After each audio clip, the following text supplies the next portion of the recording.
즐겁도다 내 영혼 주 안에서 참 기쁘리. 우리 다시 한 번 더 내 평생 사는 동안 내 평생 사는 동안 주 찬양하리. 여호와 하나님 내 주를 찬양하리. 주님을 묵상하리. 즐겁도다 내 영혼 주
주님을 바꾸지 않으리.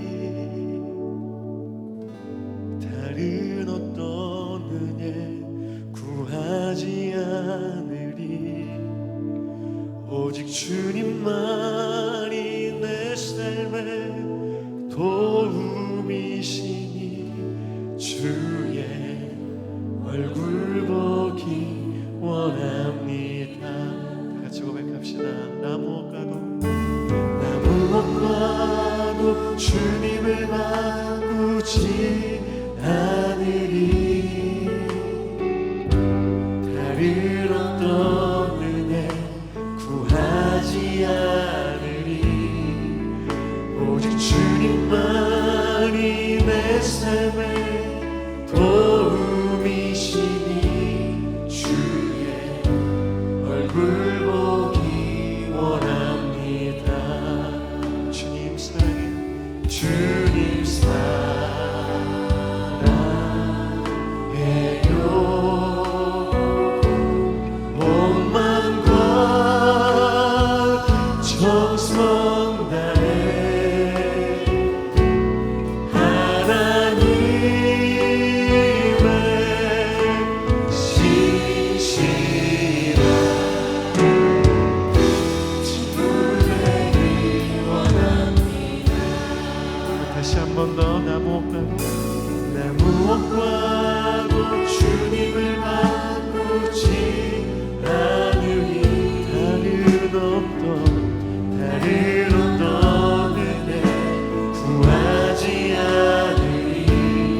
언젠가 그 어느 성도가 대화를 하는 중에 저에게 이런 질문을 하셨어요. 목사님, 우리 교회 안에 성도의 교제가 어떠한지 말씀해 주세요 라고 저에게 질문을 했습니다. 처음엔 그 질문의 의도를 잘 몰라서 살짝 당황하기도 했는데 제가 이내 이런 말씀을 드렸어요. 우리 안에 있는, 지금 여러분들이 나누고 있는 교제의 실상을 말씀을 드렸고, 거기에 더 나아가서 우리가 궁극적으로 이루어야 될 교제의 모습이 어떤 것인지에 대한 말씀을 제가 드렸습니다. 그런 대화를 나누면서 제가 마음먹기를, 내가 언젠가 기회가 되면 성도의 교제에 대한 가르침을 한번 말씀으로 전해야 되겠다, 그런 생각을 했는데, 오늘 말씀을 묵상하는 가운데 바로 오늘이 그날이구나 싶은 마음이 들었습니다. 사실 본문은요, 성도의 교제에 대한 가르침을 주기 위해 쓰여진 본문은 아닙니다. 하지만 데살로니가 교회를 향한 바울의 마음을 통해서 우린 성도의 교제에 대한 바른 기준까지도 덤으로 얻을 수가 있는데, 우리 이 말씀을 잘 들으셔야 돼요. 왜냐하면 우리가 지금 교회의 토양을 새롭게 하는 작업을 하고 있잖아요. 교회의 토양을 새롭게 하는 데 있어서 아주 중요한 과제이기 때문에 그렇습니다. 자, 성도의 교제를 우리는 어떻게 해 가야 될까? 무엇이 성도 간의 바른 교제일까? 자, 그 방법적인 면을 먼저 알기 전에 우리 교회가 가지고 있는, 여러분들이 보여주고 있는 성도 간 교제에 대한 모습을 먼저 알아야 됩니다. 왜냐하면 우리의 현 주소를 알아야 이것이 부족하구나, 뭐를 보충해야 되겠구나 알 수 있기 때문에 그래요. 담임 목사인 제가 어디를 가도 자신 있게 말씀드릴 수 있는 것은, 우리 교회에는요, 다른 어떤 교회에서 볼 수 없는 아름다운 성도 간의 교제가 이미 존재하고 있다라는 사실입니다. 제가 사역해왔던 교회들, 나름 그 지역에서 괜찮다라고 소문난 교회, 다 중대형 교회 이상이고요. 신학생들이 또 목사님들이 한 번쯤 와서 배우고 싶어하는 그런 교회들입니다. 하지만 제가 이렇게 돌아보면서 제가 받은 그 질문을 그 교회에 한번 적용해 보는 거예요. 그 교회 안에 성도 간에 진짜 교제가 있었는가? 고개가 갸우뚱해집니다. 대부분 교제가 있기는 있지만 형식적입니다. 친밀함이 없어요. 관계를 맺어도 다 자기 필요에 따라서 관계를 맺지, 그 필요가 채워지면 더 이상 그 관계를 유지하지를 않습니다. 어려운 일이 있어도 도움을 구하지 않고요, 아니 구할 생각도 하지를 않습니다. 우리가 코로나 시절에 생전 처음 들었던 말이 있잖아요. 사회적 거리두기라는 표현입니다. 너무 가까우면 부담스러워요. 그렇다고 너무 멀면 또 이상해요. 그래서 적당한 거리를 두고 우리는 생활했는데, 이것이 현대인들의 전형적인 특징이고, 그 코로나를 거치면서 그런 모습이 교회 안에도 깊이 들어왔고 이제는 자리를 잡아갔다는 것입니다. 말씀드린 대로 남에게 관심하지 않고 또 남에게 관심 받는 것도 부담스러워하는 모습이죠. 그런 이유 때문에 우스갯소리지만 대형 교회들 보시면은요, 예배당에 큰 기둥이 몇 개씩 있습니다. 이유 아시죠? 그 기둥 뒤에서 조용하게 혼자 예배 드리다 가라는 거예요. 그분들 배려하는 그런 모습입니다. 참 웃고픈 이야기일 수밖에 없는데, 여러분, 그런 관계 속에서는 다른 성도를 향한, 영혼을 향한 애절함을 발견할 수가 없고요, 그런 성도들은 사실 교회적으로도 별로 관심하지 않는 것이 사실입니다. 그냥 오늘도 교회에 오셔서 저 기둥 뒤에서 예배하시는구나, 그 정도이지 깊이 관심하지를 않습니다. 그런 성도들이 당면한 교회의 과제나 어떤 필요에 대해서 관심할까요? 그렇지 않습니다. 그저 나만 살짝 와서 예배 드리고 가면 만족하는 그 정도의 몸입니다. 그에 비해서 우리 교회는 좀 남다릅니다. 참 끈끈함이 있고요, 친밀함이 있고 정겹기까지도 합니다. 제가 볼 때 이렇게 성도 간에 서로 안 지가 얼마 안 되거든요. 그분이 우리 교회 온 지 얼마 안 됐기 때문에 교제를 나눈 지 얼마 안 됐는데 마치 수십 년 된 친구처럼 이렇게 아주 친밀하고 뭐 끈적끈적하다고 표현할 정도로 그런 관계를 맺어가요. 제가 9시 예배 때 말씀드렸는데 놀라는 분이 계시더라고요. 우리 배정은 집사님이 이제 어릴 적에 할아버지께서 많이 키워주셨대요. 첫 손주이고 그래서 되게 정이 많이 있거든요. 돌아가셨어요. 장례식장을 갔다 왔는데 그 영종 사진 앞에 이렇게 화환이 있는데요. 세상에 우리 이명진 성도하고 미영자매가 화환을 보낸 거예요. 아무도 안 놀라시네. 저는 그거 보고 깜놀했어요. 와, 거기까지 조문하러 갔는데, 간 것도 대단한데 화환까지 보냈구나. 가만히 생각을 해봤어요. 그 이유가 뭘까? 광주 출신이고 순천 출신이라 고향 사람이라 그런 건가? 둘이 나이가 동갑이래요. 동갑이라 그런가? 혹시 옛날에 알던 사이 아니었나? 그런 건 아니었어요. 근데 불과 얼마 안 되는데 참 남다른 그런 성도 간의 교제예요. 사실 이렇게 다른 목사님들이 교회에 오면 이걸 살짝 보고 가거든요. 그러면 되게 좋아 보인다, 부러워한다는 말들을 제가 많이 듣거든요. 진짜예요. 여기까지 제가 여러분들 향한 칭찬의 말씀을 드렸습니다. 이제는 분위기 전환해가지고요, 우리가 기억할 것은 지금의 이 모습이 우리가 이루어 가야 될 최종적인 목표 아니라는 것입니다. 결코 지금에서 안주하거나 여기서 멈추시면 안 된다는 거예요. 우리는 성경에서 말씀하시는, 우리 주께서 보기 원하시는 그런 진짜 성도의 교제를 반드시 이루어내야 될 줄로 믿습니다. 이게 왜 중요한 줄 아세요? 데살로니가 교회가 부흥하고 성장하고 소문난 원인 중에 하나이기 때문에 그래요. 여러분, 그런 교회에 하나님께서 믿고 영혼을 맡기시는 거예요. 무엇보다 우리가 하나님 앞에 다 서지 않겠어요? 하나님, 사도 바울의 지난주 마지막 고백 기억하실 거예요. 내가 섬긴 성도가, 내가 섬긴 교회가 나의 소망이고 나의 기쁨이고 나의 자랑의 면류관입니다. 이렇게 고백했던 것처럼 하나님, 내가 평생에 섬긴 그 성도들, 내가 평생 헌신했던 그 교회, 이 교회, 우리 교회, 이것이 나의 소망이고 나의 기쁨이고 나의 자랑의 면류관 되기를 원합니다. 이렇게 고백해야 되기 때문에 그래요. 이번 주일과 다음 주일을 걸쳐서 성경이 말씀하는 성도의 교제가 어떤 것인지 나누면서 우리 교회의 비전을 한번 점검해 보기를 원하는데요. 잘 한번 들어주세요. 여러분 잘 아시겠지만 한 교회와 한 성도가 든든히 세워지는 일은 결코 쉽지 않습니다.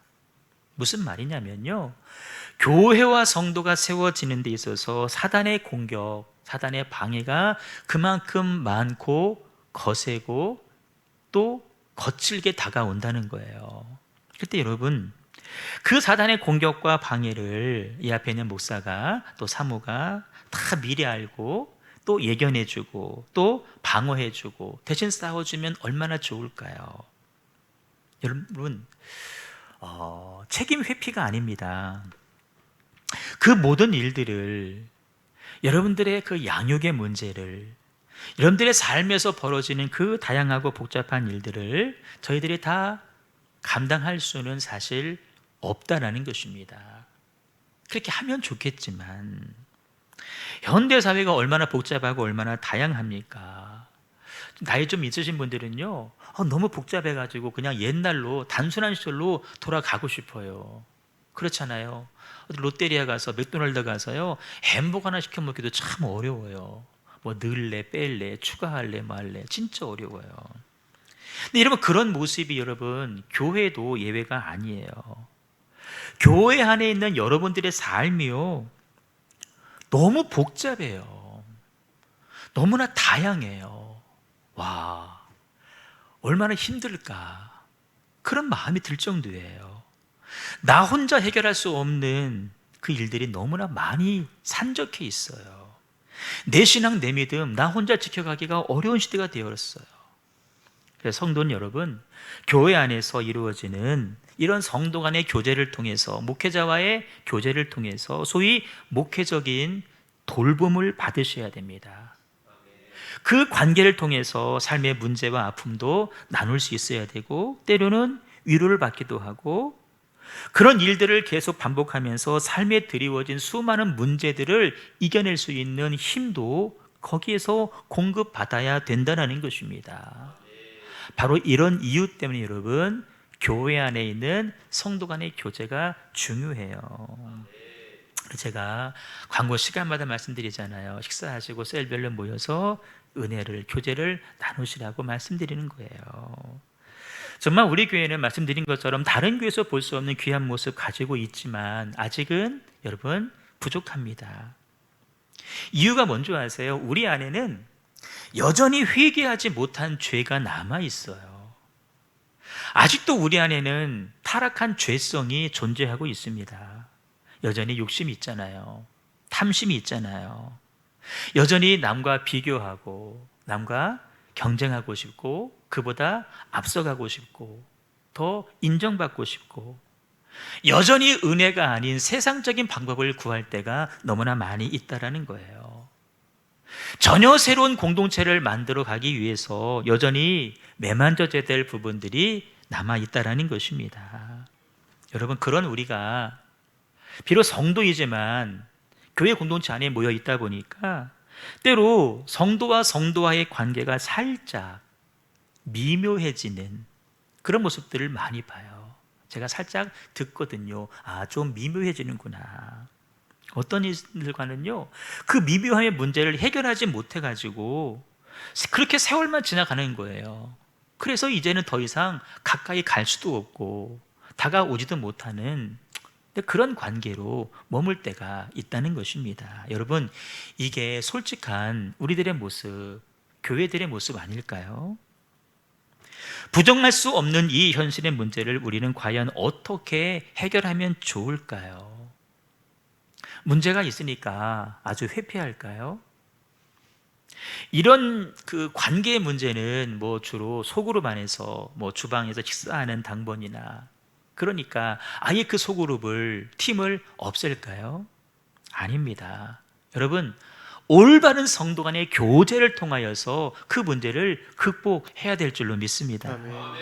성경에서 말씀하시는 교제의 본래 모습을 우리는 회복하셔야 돼요. 여러분, 이 성도 간의 참 교제를 우리가 주방에서도 경험할 수 있고요, 모임들마다 경험할 수 있어야 돼요. 아, 그래서 교회는 고리타분하고 머리 아픈 곳이 아니라 세상보다 더 즐겁고 신나고 행복한 곳이라는 것을 우리가 보여줘야 될 줄로 믿습니다. 여러분, 우리 자녀들은요, 교회가 참 즐거운 곳으로 알고 있어요. 교회는 행복한 곳이다. 지난주에도 봤더니 막 입에 맞추고 밥 먹고 막 놀고 있는데 엄마가 가자고 하니까 이 닭똥 같은 눈물을 막 흘려요. 교회 더 있고 싶은데, 더 놀고 싶은데 엄마는 시간이 안 되니까 가자고 하니까 막 우는 거예요. 여러분, 그렇게 교회에 대한 마음을 가지고 있다가 그들이 어른이 돼서 우리가 느끼는 그 미묘한 감정들을 경험해 나간다고 할 때 그 마음이 유지될까요? 여러분, 그렇지 않습니다. 정말 이제 막 교회에 나와서 믿음을 키워가기 시작하는 성도들이 있어요. 정말 즐거운 마음으로 충성하고 봉사를 시작했습니다. 그런데 잘못된 성도의 교제를 통해서 그 믿음을, 그 열심을 까먹는 사람들이 더러는 있다는 거예요.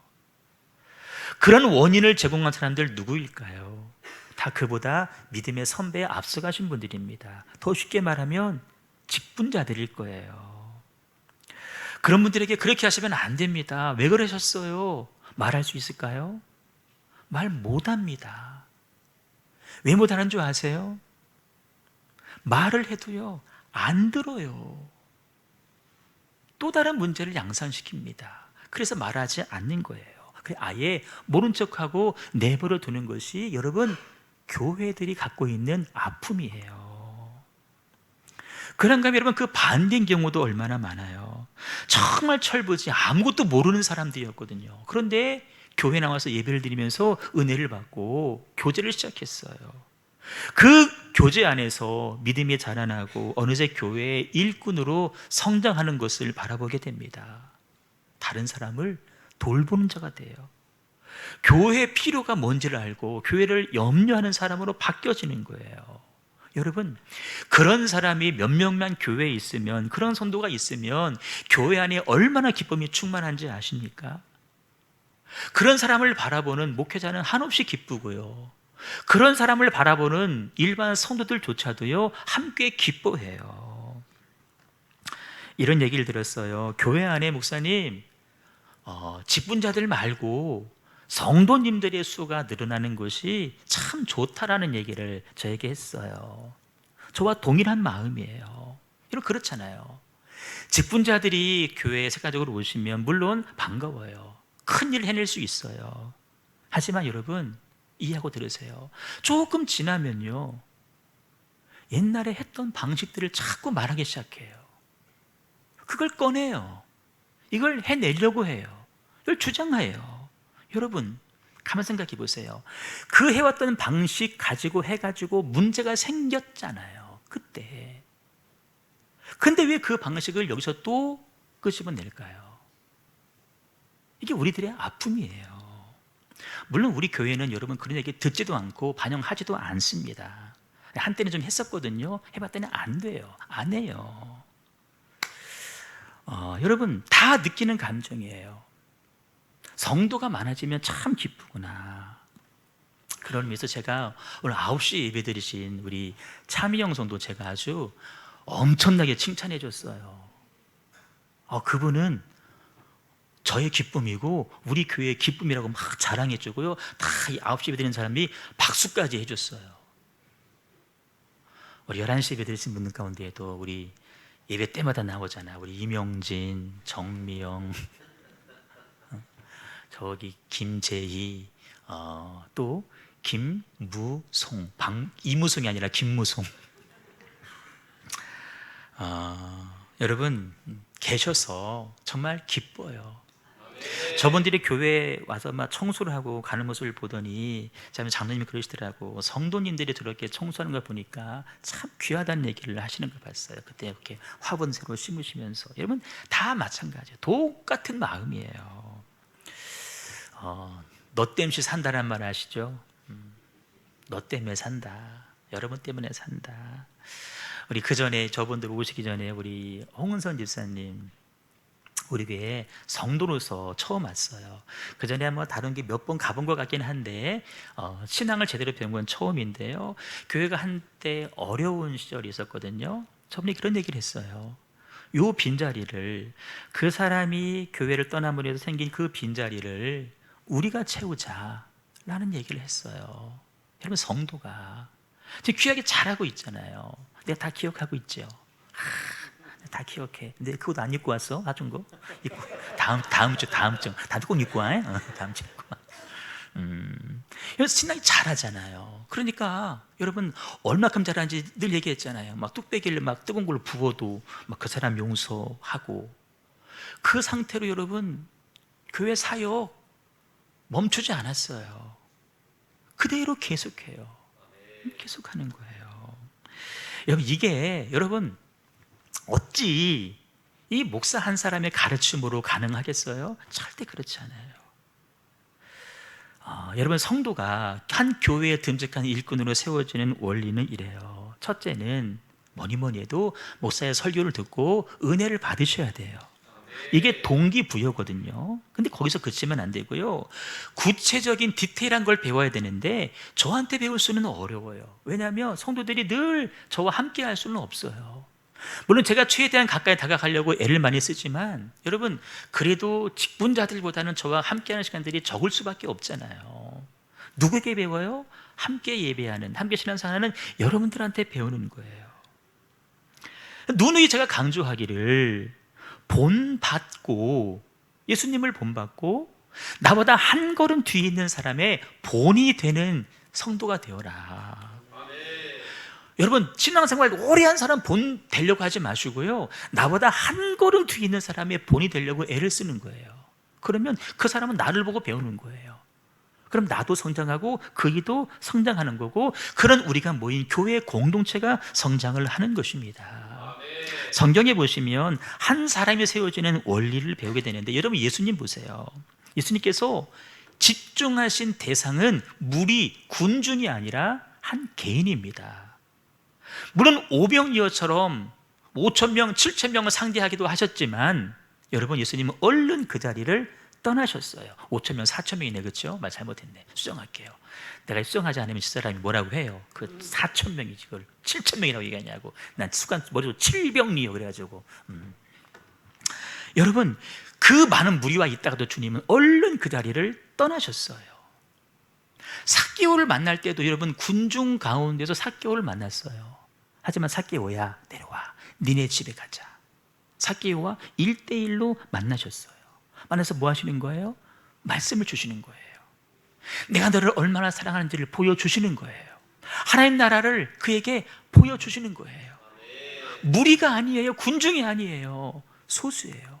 예수님 12명밖에 상대하지 않으셨어요. 그 가운데서 따로 떼어서 산으로 올라가셨어요. 여러분, 그 예수님과 제자들과의 관계는 상명하복이 아니에요. 그래서 회사처럼 잘 못하면 잘릴까봐 눈치 보는 그런 관계가 아니에요. 여전히 사랑의 눈으로 봐주시고, 여전히 사랑으로 가르치시고, 우리 잘해서 아니에요, 실수해도 실패해도 넘어져도 다시 일으켜 세우시는, 때론 책망을 하기도 하셔요. 여러분, 그 책망조차도요, 책망 받는 사람 입장에서는 기분 나쁘지가 않아요. 왜? 나를 사랑해서 주시는 책망이기 때문에 아는 거예요. 여러분, 우리 교회 안에 있는 모든 관계가, 저와 여러분의 관계가, 여러분과 여러분 사이의 관계가 이런 사랑의 관계 될 수 있기를 주님의 이름으로 축복합니다. 이게 목자와 양의 관계예요. 이게 여러분 성도와 성도와의 관계거든요. 제가 늘 말씀드리잖아요. 저는 하나님 앞에서는 양이에요. 근데 저는 여러분 앞에서는 목자예요. 여러분, 하나님 앞에서 여러분 양이에요. 저한테도 양이에요. 하지만 여러분보다 한 발 뒤에 있는 사람에게는 여러분이 뭐예요? 목자라는 거예요. 목자. 우리는 뭐 해야 돼요? 우리는 본을 보이고 사랑으로 가르치고 사랑으로 품어줄 수 있는 이런 관계가 교회 안에 이루어질 때 하나님의 교회가 든든히 세워지는 줄로 믿습니다. 여러분, 성도 간의 교제가 불편하다고 해서 여러분 피하시면 안 돼요. 성도 간의 교제는 교회 안에 꼭 필요하다 인정하시고 한 발 더 깊이 들어오셔서 적극적인 교제를 나눌 수 있기를 주님의 이름으로 축복합니다. 간혹 보면은요, 신앙생활을 혼자 하려는 사람들 계세요. 남에게 관심하지도 않아. 남의 관심 받는 것도 싫어해. 그런 사람들의 신앙은 결코 성장할 수가 없습니다. 늘 그 모습이에요. 그러다가 예상치 못하는 어려움이 오면요, 그냥 무너져요. 왜? 도움을 구할 수도 없고 받을 수도 없기 때문에 그래요. 우리는 소그룹 모임을 셀이라고 말합니다. 셀은 세포란 뜻이잖아요. 여러분, 우리 몸도 세포로 구성되어 있거든요. 그런데 여러분, 어떤 세포에 문제가 생기면 다른 세포들이, 건강한 세포들이 다 달려들어가지고요, 자기 양분을 나누어줘요. 그래서 그 세포를 다시 살려. 이게 우리 몸의 정상적인 기능이에요. 이게 면역이거든요. 근데 개 중에 어떤 세포는요, 다른 세포를 도와주지도 않아. 도와줄 마음이 없어. 또 자기에게 어떤 문제가 생겨도 다른 세포의 도움을 받으려고도 하지 않아. 그런 세포들이 있는데, 그런 세포들은 시간이 지나면 뭐로 바뀌는 줄 아세요? 암세포로 바뀌게 됩니다. 그 암세포는 결국 다른 세포까지 죽이게 돼요. 여러분, 우리는 성도의 교제를 잘 배우고 적용해야 되는데, 우리 한번 그런 의미에서 다짐하는 마음으로 크게 따라요. 주님, 주님, 성도의 올바른 교제를 성도의 올바른 교제를 배우고 실천하겠습니다. 배우고 실천하겠습니다. 아멘. 예. 교회 안에 성도의 올바른 교제가 넘치셔야 돼요. 자, 그 올바른 교제를 하기 위해서 우리가 전제 조건 하나만 배우고 오늘 말씀 마칠게요. 내가 아닌 상대방에 집중하는 교제를 나누셔야 됩니다. 응? 중심이 내가 아니라 상대방이에요. 상대방. 대개 사람들 보시면 누구와 교제를 하면서도 늘 상대방보다는 자기에게 더 관심을 해요. 저 사람이 나를 어떻게 바라보는가, 나를 어떻게 평가하는가, 나에 대해서 어떻게 말하고 다니는가. 그 사람이 아니에요. 다 나예요. 자기 중심적으로 생각해요. 여러분, 이 자기 중심적인 생각에 기초한 관계는 매우 매우 위험스럽습니다. 왜 위험하냐면 우리들의 생각은 늘 그렇지만 객관적이지를 못해요. 늘 주관적이에요. 자기가 그냥 보는 대로 자기식으로 판단하고 자기식으로 해석하고 자기식으로 그냥 결론을 내려버려요. 그래, 나는 나름 힘겨운 상황 가운데서 시간을 내서 열심히 애를 쓰고 수고하는데 저 사람들은 나보다 분명히 시간적 여유가 있거든. 형편도 좋아. 그런데 왜 이 일을 안 하지? 왜 우리만 하지? 그 사람을 판단해요. 근데 알고 봤더니 그 사람 내가 모르는 엄청난 비밀스러운 사정이 있는 거예요. 하지만 나는 그 사람을 뭐 하는 거예요? 오해하는 거예요. 그 사람을 잘못 판단하는 거예요. 여러분, 내가 낳은 자식이지만 여러분, 부모 자식 간에도 다 다르잖아요. 다 달라요. 엄마는 모든 일을 다 맞춰놓고 학생 때 숙제 다 맞춰놓고 놀았거든요. 근데 애는 그냥 놀 거 다 놀고 졸려 죽겠는데 엄마 나 이제 숙제해야 되는데, 내일 사갈 준비물이 있는데 엄마는 미리 다 사놨는데 애는 다 놀다가 문 다 닫으면 내일 뭐 사가야 되는데, 그럼 어떻게 해요? 엄마는 막 혼내죠. 너 왜 그러냐고. 여러분, 왜 그러냐는 말은요, 너 왜 나랑 다르냐는 얘기거든요. 여러분, 다를 수밖에 없어요. 쌍둥이도 달라요. 예서 예지 똑같아요? 다르죠. 달라요. 누가 엄마랑 닮았어? 예서 예지 중에? 서야 지야? 안 닮았어? 다 아빠 닮은 거야? 여러분, 근데 너는 왜 나 닮지 않냐고. 뭐라고 해보세요. 그 아이는요, 관계가, 엄마랑 관계가 힘들어질 수밖에 없어요. 근데 여러분, 그런 아이들이 나중에 자라보세요. 따라서 엄마가 돼보세요. 또 자기 자녀에게 똑같이 합니다. 그대로 해요. 여러분, 이런 것도 우리가 극복해야 되겠지만 우리는 교회 아니니까 성도와의 관계에서 자기 중심적 생각이 얼마나 위험한지 신앙의 기준과 신앙의 잣대를 나로 두는 거예요. 그래서 왜 나만큼 못하냐, 또 나처럼 따라와라, 올라와라 라고 요구를 해요. 그 사람 엄청 부담스럽습니다. 부담스러워해요. 설교 말씀을 들어도 여러분, 유튜브가 워낙 대중화됐으니까 아마 유튜브 통해서 설교 말씀들 많이들 들으실 거예요. 그 중에 제가 믿기는, 확신하기는, 기대하기는, 소망하기는 저의 설교를 가장 많이 들으시죠. 아멘 하나 하시는 좋아요, 구독은 사랑입니다. 계속 눌러주시고, 조금 요즘에 떨어진 것 같아요, 좋아요 수가. 저 말고 다른 설교 들을 수 있죠. 근데 여러분, 사실 잘 구분하셔야 돼요. 이게 자칫 이단의 설교일 수도 있거든요. 잘 구분하셔야 돼요. 근데 여러분, 어느 목사님 정통인데 그 설교가 나에게 너무 좋아. 나에게 좋아. 누구의 기준이에요? 나의 기준이에요. 근데 그 설교가 다른 누구에게도 좋지는 않을 수 있잖아요. 뭐 설교를 좋다 한 말 표현할 수 없지만 그 사람에게 맞지 않을 수가 있다는 거예요. 그런데 내 기준에서 자꾸 링크를 보내주면서 이거 들어봐, 이거 들어봐, 이거 들어봐 해보세요. 근데 그는 그게 부담스러워. 여러분, 막 가져가는 믿음조차도 그런 것이 걸림돌이 되어서 신앙을 내려놓을 수도 있다라는 거예요.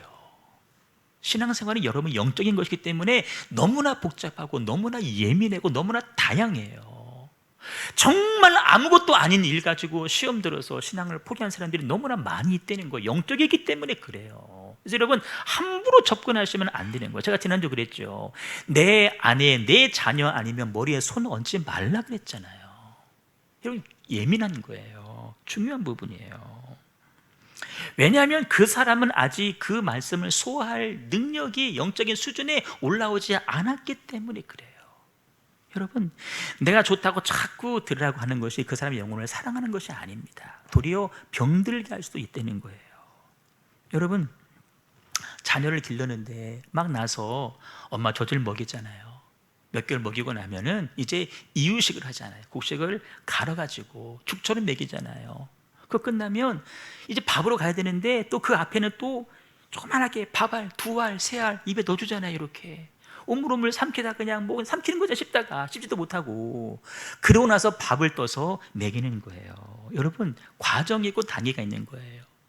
이제 막 믿기 시작했는데 요즘에 그런 거죠. 막 깐나리게 나가지고 얘야 요즘은 마라탕이 대세다 그러고 막 마라탕 매운 거 막 먹이고 응? 마라탕 먹고 나서 간식은 탕으로 먹이고 뭐 소떡이 뭔지 아시나요? 소세지와 떡을 꼬치를 꽈는 거 막 이거 막 먹이고 여러분 큰일 나는 거예요. 예전에 우리 집사람이 우리 회원이 나가지고 이제 젖을 먹일 때예요. 그때 점심에 라면이 먹고 싶어서 라면을 먹었는데 일부러 스프도 반만 넣고요 조금 허옇게 끓였어요. 근데 그걸 먹고 나중에 회원이 젖을 먹였더니 이 녀석이 쏟는 거예요. 쏟는 거. 아직 그 아이는 라면 먹은 젖을 소화할 능력도 안 되는 거예요. 엄마가 한번 걸러서 줬음에도 안 되는 거예요. 제가 이런 말씀을 왜 드리냐면 실제 우리 교회에 이런 일들이 있었기 때문에 그래요. 여러분 아시다시피 전화 집사람이 힌돌산 기도원을 종종 올라가죠. 우리 집사람은 지난주에도 갔다 왔어요.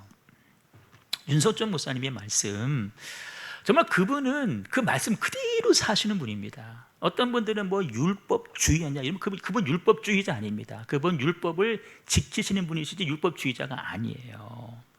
그런데 여러분 율법의 한계가 뭔지 아세요? 율법주의자의 한계? 다른 사람을 정죄하고 판단한다는 거예요. 말씀의 기준 잣대를 나에게 되는 것이 아니라 다른 사람이 갖다 대면서 그 사람을 정죄하고 판단하는 거예요. 근데 그분의 설교를 막 돌려 듣는 거예요. 내가 하지 말라 그랬어요. 하지 말아라 그랬거든요. 그런데 알았다고 하더니 뒤에서 자기들끼리 막 돌리는 거예요.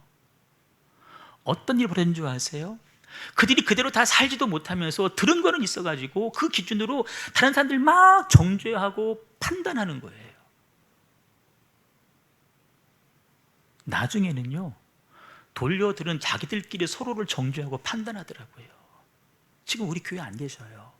우르르 어디로 갔는데요 내가 다 들었어요. 그래서 또 다 우르르 교회 분란 일으키고 다 흩어졌다는 거예요. 여러분 이게 정말 중요한 일입니다. 교회 하나가 와르르 제가 집 인천 남동구 만수동이에요. 경기도 시흥하고 경계선에 있는데요. 그 조금만 가면은 조치윤 사님 인천이니까 아시죠? 신천리 아시죠? 그 인천 대공원 있는데 그 추어탕 거리 지나서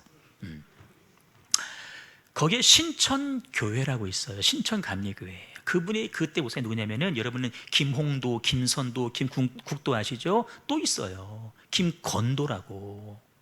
그분이 목회하시는 엄청 큰 교회였어요. 그런데 그 교회에 미안해요. 신방 전사님 한 분이 부임을 했는데 내가 아는 분이에요. 또 그분 한 분 때문에 교회가 완전 됐어요. 어떻게 나중에 그 얘기를 알았어요. 그 목사가 대화 중에 내가 거기 추천이다 했더니 혹시 누구 오 아무개 알아? 그러는 거예요. 이름 얘기할까 모르니까 오추나 전도사님. 그분이 원래는 사모님이었어요. 그런데 그분 나중에 남편이 돌아가시고 전사님을 하는데 그분 때문에 교회가 완전 둘로 나눠져 버린 거예요. 여러분 교회 이렇게 영적으로 예민한 거예요. 그래서 여러분 교회는 질서가 있어야 됩니다.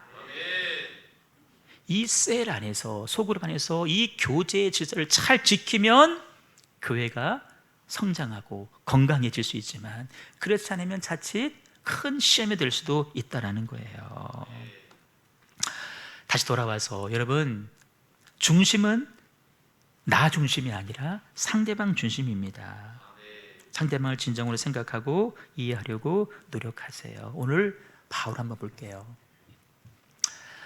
바울이 쓰는 편지예요. 너희 믿음을 알기 위해서 너희 믿음과 너희가, 기준이 누구예요?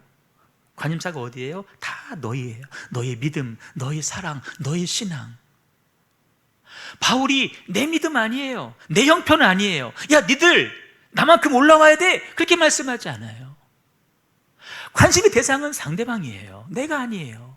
관심의 내용은 뭐예요? 그들의 신앙생활의 모습이에요. 그들이 얼마나 믿음 안에 잘 서고 있는지, 얼마나 사랑하며 살고 있는지, 이것이 바울의 관심이에요. 8절에도 보시면 여러분이 주 안에서 굳게 선즉, 디모데를 보냈다 그랬잖아요. 디모데가 돌아와서 보고하는 거예요. 바울 사도님 가봤더니 지금 이렇게 잘하고 있어요. 아우, 기쁘다는 거예요. 니들이 믿음 안에 좀 잘 서고 있구나. 성도의 교제에서 중요한 원칙, 내가 아닙니다, 상대방입니다. 상대방의 소소한 일상도 관심해야 되겠지만, 그것도 염려해야 되겠지만, 믿음 생활, 영적 생활입니다. 여러분, 우리가 교회 안에서 그런 교제를 나누시면요, 위로를 받아요. 환난 가운데서도 위로를 얻게 돼요. 내 삶의 형편은 여전히 그대로이지만 소망이 생기는 거예요. 피차 위로가 돼서 다시 해보자, 힘을 내게 되는 거예요. 바울이 이렇게 말합니다. 너희가 주 안에 굳게 선 얘기를 내가 들으니까 이제는 내가 살겠다, 그러는 거예요. 여러분, 이 소식을 듣기까지 바울의 마음은요, 지금 죽을 지경이었어요. 어떻게 됐는지 지금 궁금한 거예요. 그런데 든든히 서 있다는 말을 듣고 바울이 휴 하고 한숨 섞인 기쁨. 제가 9시에는 그렇게 얘기 드렸어요. 차미연 선도님한테. 그분이 교회 잘 나오거든요. 근데 저 한 몇 주 전에 7월 마지막 때쯤에 안 나온 거예요. 마음속으로는 휴가를 갔겠지 생각을 했어요. 근데 그래도 궁금하니까 집사람 전화를 한번 해보라 그랬더니 전화를 안 받는 거예요. 전화를 안 받네. 살짝 마음속으로 좀 생긴 거 아닌가. 우리 지연 선도님 2주가 안 나오면 언니한테 물어보면 되지만 같이 찾아가면 되지만, 어머머 무슨 생긴 거 아니야. 전화를 안 받아. 밥도 못 먹겠어 내가. 잠도 안 와. 뭐 손이 이리 잡히지를 않아 그냥 아주. 그래서 여보, 우리 밥은 먹어야 되잖아, 전화 한번 해봐. 전화를 띡 했더니 내 사모님, 내가 깜빡하고 휴가한단 말을 못했다고. 여러분, 그 말을 듣는 순간 수화기로 타고 넘어와요. 수화기에서도 이런 거예요. 이런 거. 바울이 이제는 살겠다, 이제는 살겠다는 거죠. 여러분, 여러분들이 관리, 케어하는 성도의 소식을 들을 때 여러분, 이런 기쁨이 있어야 되고요, 때로 이런 안타까움이 있어야 돼요. 내가 전도한 사람이 믿음 안에 잘 서갈 때 그때 찾아오는, 그때 발견되는 기쁨이 얼마나 큰지를 아셔야 돼요. 엄마들이 아기 낳을 때 그렇게 낳을 때 힘들고 아팠지만 자라면서 기쁘니까 또 낳는 것처럼, 여러분, 이 기쁨을 알면 우리가 영적인 자녀를 출산하게 되는 것입니다. 목회자의 특권 다른 거 아닙니다. 성례권, 안수권, 여러분 아니에요. 진짜 특권은 뭐냐면 여러분들의 성장하는 모습을 바라보면서 기쁨을 맛보는 것이 저의 특권 중에서도 특권인데, 여러분도 다 목자라 그랬잖아요. 그 특권을 꼭 맛볼 수 있기를 주님의 이름으로 축복합니다. 결코 교회 안에서조차 세상에서 하는 그런 정도, 그런 수준, 그런 차원의 교제를 나누지 마시고, 사도 바울처럼 주 앞에 섰을 때에 주님이 여러분 뭐냐고 물어쳤을 때에 성도가, 교회가 나의 소망이요 나의 기쁨이었습니다. 나의 자랑했습니다라고 자신에게 말할 수 있는 저 여러분 꼭 되실 수 있기를 주님의 이름으로 축복합니다. 우리 찬송 드리겠습니다. 우리 주께서 주신 동산에 땀 흘리며 씨를 뿌려도.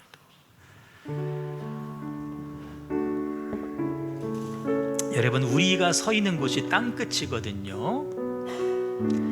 이 땅끝에서 내가 누구를 섬기고 교회를 얼마만큼 섬겼느냐, 그것이 우리의 소망이고 자랑이고 우리의 기쁨이 되셨으면 좋겠습니다. 내가 섬기는 우리 형제 교회가, 우리 어떤 성도가 하나님 앞에 설 때 내 자랑의 면류관 되시기를 소망합니다. 주님의 애절한 마음과 심정으로 찬양하고 기도하겠습니다.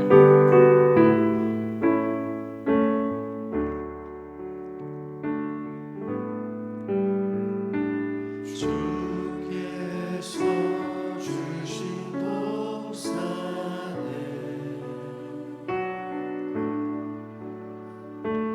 땀 흘리며 씨를 뿌리며 내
성도의 교제라는 이름 아래 종교적인 언어를 쓰면서도 여전히 자기 중심적으로 생각하고 자기랑 비슷한 사람들끼리만 모이고 그들과의 만남을 통해서 약간의 위로와 안도감을 얻는 그것이 성경에서 말씀하는 성도의 교제일까요?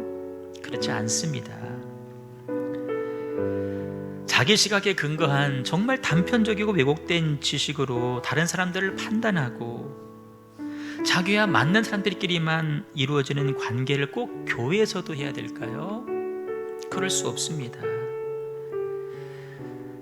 우리가 성도의 교제라고 말은 하지만 정말 껍데기만 있지 별로 의미가 없는 관계, 우리가 진료하는 이유가 뭘까요? 그 교제가 종교적인 옷만 입었지 교회 밖의 사람들이 만들어낸 그런 관계와 별반 다르지 않기 때문입니다. 우리는 어떤 교제를 해야 돼요? 차원이 다른 교제를 하셔야 돼요. 그 미묘함마저도 극복하고 다름도 극복하고 온전히 하나가 되어서 내 중심이 아닌 너 중심, 영혼을 걱정하고 믿음을 걱정하고 교회를 든든히 세워갈 수 있는 그런 교제를 나누셔야 됩니다. 저와 여러분의 관계가 그런 관계가 되어지기를 소망하고 여러분과 성도와 성도 사이의 관계가 그런 관계가 되어지기를 소망합니다. 아름다운 성도 간의 교제가 우리 형제교 안에 더 가득할 수 있도록 주여 인도하여 주시옵시고, 그래서 내가 훗날 주 앞에 섰을 때 나의 소망이요 기쁨이요 자랑의 면류관 될 수 있도록 인도하여 주시옵소서. 의리절하고 간절하게 주님의 이름을 부르고 합심하여 동성으로 기도하겠습니다. 주여